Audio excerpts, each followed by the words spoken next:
வணக்கம்.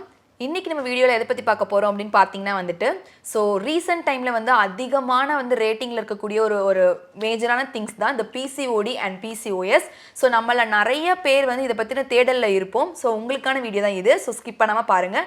இன்னைக்கு பிசிஓடி பிசிஓஎஸ்னால் என்ன, அதை பற்றின டீட்டெயில் எக்ஸ்ப்ளனேஷன் நமக்கு கொடுக்கறதுக்காக நம்ம வீடியோவில் நம்ம கூட இருக்கிறது யாருன்னு பார்த்தீங்கன்னா doctor Nisha, naturopathy and life style consultant.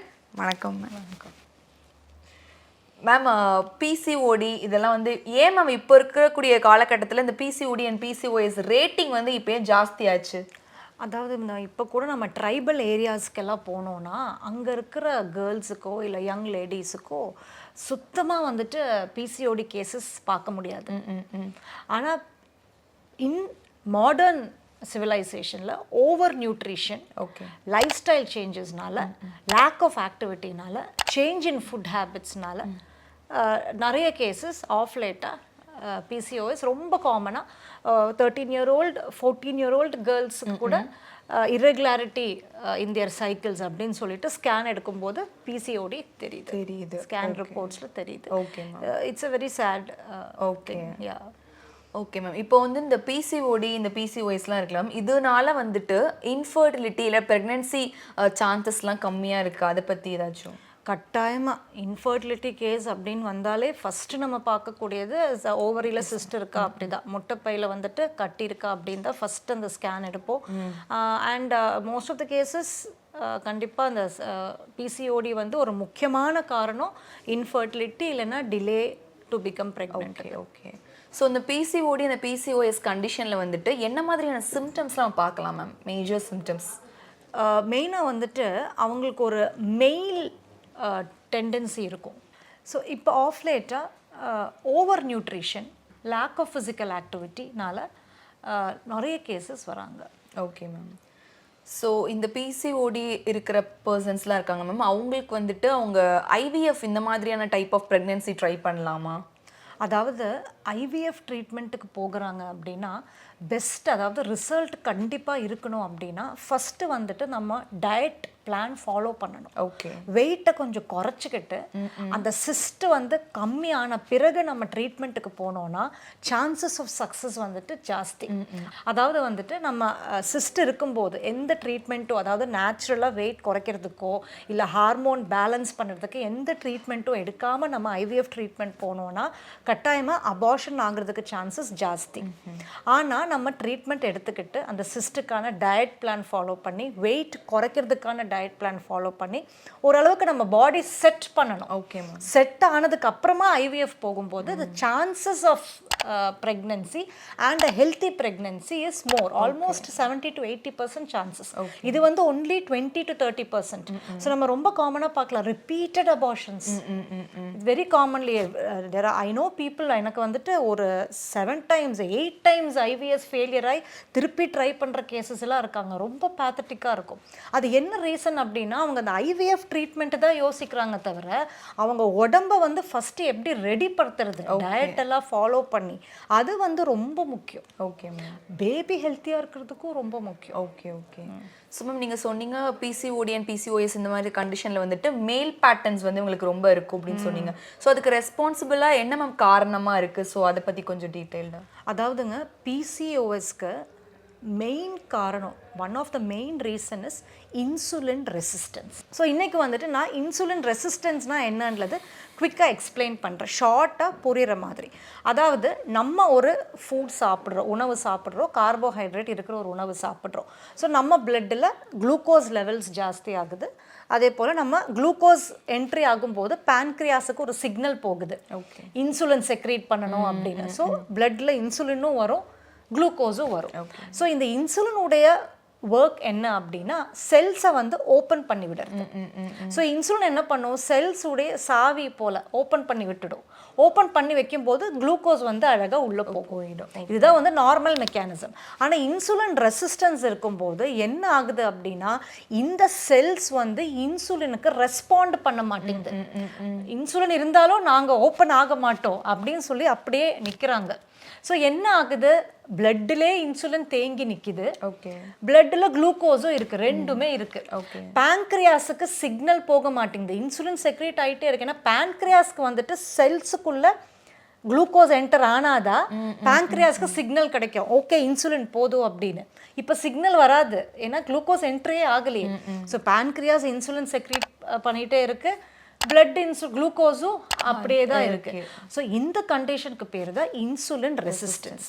So நம்ம பிளட்டில் இன்சுலின் லெவல்ஸ் அதிகமாக இருக்கும்போது insulin leads to conversion of fat. அந்த ஃபுட்டு வந்து ஈஸியாக ஃபேட்டாக கன்வெர்ட் ஆகும். நோ இது வந்துட்டு இதனால் ஒபிசிட்டி வருது. ஸோ இந்த ஒபிசிட்டினால என்ன ஆகுது, பல ஹார்மோனல் இம்பேலன்ஸ் நடக்குது, மேல் ஹார்மோன்ஸ் அதிகமாக ஃபார்ம் ஆகுது. இப்போ வந்து ஒரு ஃபீமேலுக்கு டெஸ்டாஸ்ட்ரான் லெவல்ஸ் அதிகமாகுது. ஸோ அவங்களுக்கு அந்த லைட்டாக அந்த முஸ்டாச் வர்றது, இல்லை லைட்டாக தாடில் வர்றது, இப்போ மசில்ஸில் ஒரு மாதிரி மேஸ்குலைன் லுக் இருக்கிறது, ஹேர் வந்து தின்னிங் இருக்கிறது, இது ஃபீமேல் பேட்டர்ன் பால்ட்னஸ் வருது, இது எல்லாமே வந்துட்டு மேல் ஹார்மோன் அதிகம். அதாவது ஓரளவுக்கு மேல் ஹார்மோன்ஸ் ஃபீமேல்ஸ்க்கும் இருக்கும் நார்மலாகவே, ஆனால் இது கொஞ்சம் அதிகமாகும் போது இந்த பேட்டர்ன்ஸ் எல்லாமே தெரியுது, சிம்டம்ஸ். ஜெனரலி நல்ல ஹார்மோனல் இன்பேலன்ஸ் இருக்கிறவங்கள பார்த்தாலே தெரியும். ப்ளஸ் அஃப்கோர்ஸ் அவங்க எக்ஸ்பீரியன்ஸ் பண்ணுறது இர்ரெகுலர் பீரியட்ஸ். ஓகே மேம், இப்போ இந்த பிசிஓடி பிசிஓஎஸ்க்கான டயக்னோசிஸ் எப்படி மேம், என்ன மாதிரி டயக்னோசிஸ் பண்ணுவீங்க? சஸ்பெக்ட் பண்ணுறோம் அந்த சிம்டம்ஸ்லாம் இருக்குது அப்படின்னா ஃபஸ்ட்டு ஸ்கேன் எடுக்கலாம். ஸ்கேனில் வந்துட்டு இதில் முட்டைப்பையில் சிஸ்ட் இருக்குன்றது, சிஸ்டர் சைஸ் எல்லாமே தெரியும்.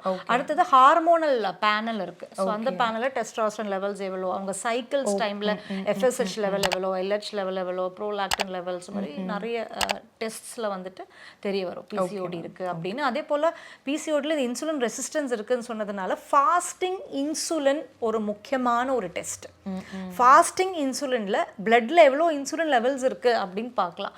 இன்சுலின் லெவல்ஸ் அதிகமாக இருந்தால் கட்டாயமாக அவங்களுக்கு இன்சுலின் ரெசிஸ்டன்ஸ் இருக்குன்னு அர்த்தம். Okay ma'am, okay okay. So இதை வந்து PCOD and PCOS more over பார்த்தீங்கன்னா டயபெட்டிஸ் அண்ட் ஒபிசிட்டி வந்து காம்பினேஷனாக இருக்கிறதுனால டயபெசிட்டி அப்படி கூட சொல்லுவாங்க. ஆக்சுவலாக பிசிஓடியை டயபெசிட்டி அப்படி. பிசிஓஎஸ் இருக்கிறவங்களுக்கு மோஸ்ட்லி ஃபியூச்சரில் கண்ட்ரோல் பண்ணாமல் எந்த ஸ்டெப்ஸும் எடுக்காமல் இருந்தால் டயபெட்டிஸ் வர்றதுக்கு சான்சஸ் அதிகம். Okay okay. ஸோ இதை வந்து எப்படி மேம், என்ன மாதிரியான மேனேஜ்மெண்ட் இதுக்கு நீங்கள் கொடுப்பீங்க? உங்களுக்கு பேஷண்ட் வர்றாங்க இந்த கேசஸ்னால் நீங்கள் என்ன மாதிரி மேனேஜ்மெண்ட் கொடுப்பீங்க, natural management? So root cause வந்து இன்சுலின் ரெசிஸ்டன்ஸ் அப்படின்னு வரும்போது கண்டிப்பாக அதே மாதிரி ஸ்ட்ரெஸ் அதிகமாக இருந்தாலும் ஹார்மோனல் இம்பேலன்ஸ் வரலாம். ஓகே, ஸ்ட்ரெஸ் அதிகமாக இருக்கிற கேசஸுக்கு ஸ்ட்ரெஸ்ஸுக்கான தெரப்பி, கவுன்சிலிங், யோகா தெரப்பி அந்த மாதிரி ட்ரீட்மெண்ட் கொடுக்கலாம். இன்சுலின் ரெசிஸ்டன்ஸ் தான், ஆனால் most of the cases insulin resistance இருக்கும்போது நம்ம கார்போஹைட்ரேட் இன்டேக்கை கட்டாயமாக கம்மி பண்ணணும். ஏன்னா நம்ம கார்போஹைட்ரேட் கம்மி பண்ணும்போது, அதாவது எஸ்பெஷலி கார்போஹைட்ரேட்ஸ் ஃப்ரம் கிரெயின்ஸ், தானியங்கள்லேருந்து வர கார்போஹைட்ரேட்டை கம்மி பண்ணணும். ஏன்னா ஒரு 100 கிராம் ரைஸில் ஒரு 75% கார்போஹைட்ரேட்ஸ் இருக்குது. ஆனால் இதுவே நம்ம 100 கிராம் ஃப்ரூட்ஸ் எடுத்தால் கூட அதுக்கு பாதி அளவு கூட இல்லை. ஃபார் எக்ஸாம்பிள் ஒரு 100 கிராம்ஸ் பப்பாயில் 8 கிராம்ஸ் தான் சுகர் இருக்கு, கார்போஹைட்ரேட் இருக்கு. ஸோ அந்த தானியங்கள் நம்ம கட் பண்ணாலே அந்த சடன் குளுக்கோஸ் ஸ்பைக் பிளட்ல வந்து நம்ம அவாய்ட் பண்ணலாம். ஸோ இந்த ஸ்பைக்கு கம்மியாகும் போது ஆட்டோமேட்டிக்லி இன்சுலின் லெவல்ஸும் கம்மியாகும். இன்சுலின் லெவல்ஸ் கம்மியானா ஆட்டோமேட்டிக்கலி ரெசிஸ்டன்ஸுக்கு, அதாவது லெஸ் இன்சுலின்னா conversion into fat is avoided. Okay ma'am. So following a low carbohydrate high fat diet. ஏன்னா ஃபேட்ல தான் வந்துட்டு பல ஹார்மோன்ஸ் கரெக்டாக ஃபார்ம் ஆகிறதுக்கு ஃபேட் ரொம்ப முக்கியம். இந்த ஸ்டீராய்டல் ஹார்மோன்ஸ் வந்து தேர் மேட் ஃபேட்லேருந்து அந்த ஹார்மோன்ஸ் ப்ரொடியூஸ் ஆகுது. ஸோ நம்ம குட் ஃபேட் லைக் பாதாம், அப்புறம் கோகனட், கர்ட், கீ, பட்டர் இந்த மாதிரிலாம் இன்க்ளூட் பண்ணிவிட்டு இந்த கெட்ட கொழுப்பெல்லாம் வந்து நல்லா குறைக்கணும். இப்போ குறைக்கும் போது கட்டாயமாக நமக்கு அந்த hormonal balance over a period வரும். Okay ma'am. ஸோ ப்ராப்பராக டயட் ஃபாலோ பண்ணாலே வந்து மேக்ஸிமம் பிசிஓஎஸ் கண்டிஷன் வந்து டேக்கிள் பண்ணிடலாம். கட்டாயமாக டயட்டில் ஸ்ட்ரிக்டாக இருக்கணும், ரொம்ப கன்சிஸ்டண்ட்டாக, அதான் உண்மை, ரொம்ப கன்சிஸ்டண்ட்டாக இருக்கணும். செல்ஃப் டிசிப்ளினோட நம்ம ஃபாலோ பண்ணோன்னா கட்டாயமாக ரிசல்ட்ஸ் இருக்கும். பேஷன்ஸ் இருக்கணும், பொறுமை இருக்கணும், கொஞ்ச நாள் கன்சிஸ்டண்ட்டாக பண்ணணும். Is that PCOD and PCOS condition ma'am can be reversible to the normal? கட்டாயமாங்க, கட்டாயமாக ரிவர்ஸ் பண்ணலாம். ஆனால் அவங்கவங்க கையில் இருக்கு. அதாவது டயட் கன்சிஸ்டன்சி, எக்ஸசைஸை விட டயட் ப்ரோட்டோகால் ரொம்ப முக்கியம். Certain herbs are very very effective. For example cinnamon லவங்கப்பட்டை பவுடர் டெய்லி 1 டீஸ்பூன் தண்ணியில் மிக்ஸ் பண்ணி எடுக்கும்போது இன்சுலின் ரெசிஸ்டன்ஸ் மெட்ஃபார்மின் போல இதுவும் ஒர்க் பண்ணும். ஸோ இன்சுலின் ரெசிஸ்டன்ஸை குறைக்கும். அப்புறம் அஸ்வகந்தா ரொம்ப எஃபெக்டிவ். அப்புறம் சதாவரி ரொம்ப ஒரு எஃபெக்டிவான ஒரு ஹர்ப் இந்த பிசிஓடிக்கு. ஸோ இந்த ஹர்ப்ஸ்லாம் நம்ம இன்க்ளூட் பண்ணணும். அப்போ வந்துட்டு கொஞ்சம் அந்த ஆக்ஸலரேட் பண்ணலாம், நம்ம ஹீலிங்கை வந்து ஆக்ஸலரேட் பண்ணலாம். கொஞ்சம் குயிக்கனிங்காக இருக்கும் டயட்டோட இதுவும் சேர்த்து எடுக்கிறப்போ. கண்டிப்பாக ஹர்ப்ஸ் இன்க்ளூட் பண்ணுறது ரொம்ப எஃபெக்டிவாக இருக்கும். Okay ma'am. ஓகே ஒரு support. Big support. Okay ma'am. Ma'am இப்போ ஏதாவது பிசிஓடிக்கு பிசிஓஎஸ்க்கு ஏதாவது ஸ்பெசிஃபிக்காக சர்ஜிக்கல் ப்ரொசீஜர்ஸ் இருக்கா? அதை பற்றி என்ன நினைக்கிறீங்க? சர்ஜிக்கல் ப்ரொசீஜர்ஸ்னால் நம்ம அந்த சிஸ்டம் எடுத்துடுறோம். பட் என்ன நம்ம அந்த சிஸ்டம் எடுத்தாலும் ரூட் காஸ் அப்படியே தானே இருக்கு. இன்சுலின் ரெசிஸ்டன்ஸ் நம்ம டயட் பேட்டர்ன்ல மாறினா மட்டும்தான் சிஸ்டம் ஃபார்ம் ஆகாம இருக்கும். நம்ம அந்த சிஸ்டம் கட் பண்றோம், திருப்பி சர்ஜரி வந்துட்டு அப்போதுக்கு மேபி ஒரு ஃபர்டிலிட்டிக்கெலாம் ட்ரை பண்ணும்போது சர்ஜரி பண்ணலாம். பட் கண்டிப்பாக ரூட் காஸ் அப்படியே தான் இருக்குது. So chances of pregnancy bright ஆகணும், ஹெல்த்தி ப்ரெக்னன்சி, அபார்ஷன்லாம் இல்லாமல் இருக்கணும் அப்படின்னா கட்டாயமாக நம்ம ஐவிஎஃப் மட்டும் இல்லை இந்த மாதிரி சர்ஜரி மட்டும் பண்ணால் ஒர்க் அவுட் ஆகாது. ஃபர்ஸ்ட் நம்ம பாடியிலையும் கொஞ்சம் நம்ம சேஞ்சஸ் கொண்டு வரணும், டயட்டில் கொண்டு வரணும், லைஃப் ஸ்டைல் மாற்றி நம்ம ஓரளவுக்கு பாடி ரெடி ஆனதுக்கு அப்புறமா தான் இந்த ட்ரீட்மெண்ட்ஸ்க்கெல்லாம் போகும். ஓகே. ஸோ இப்போ ஒருத்தவங்க ப்ரெக்னென்ட் ஆயிட்டாங்க அப்படின்னு பட்சத்தில் வந்துட்டு இந்த பிசிஓஎஸ் வந்து க்யூர் பண்ண ஈஸியாக இருக்குமா மேம்? இன்னும் அந்த மாதிரி ஏதாச்சும்? இல்லை, ப்ரெக்னென்சி டைமில் சில டைம் வந்து இந்த பிசிஓஎஸ் சிம்டம்ஸ் எல்லாம் கம்மி ஆகும்.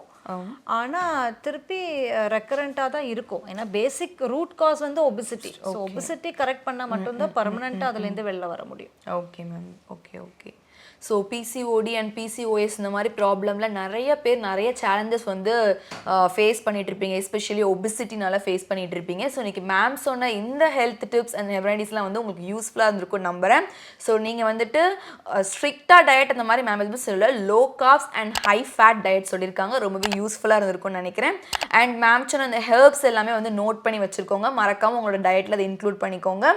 ஸோ பிசிஓடி அண்ட் பிசிஓஎஸ்னால் சஃபர் பண்ணுறவங்களுக்கு மறக்காமல் இந்த வீடியோ ஷேர் பண்ணுங்க. So see you on next video. நன்றி, வணக்கம். Thank you.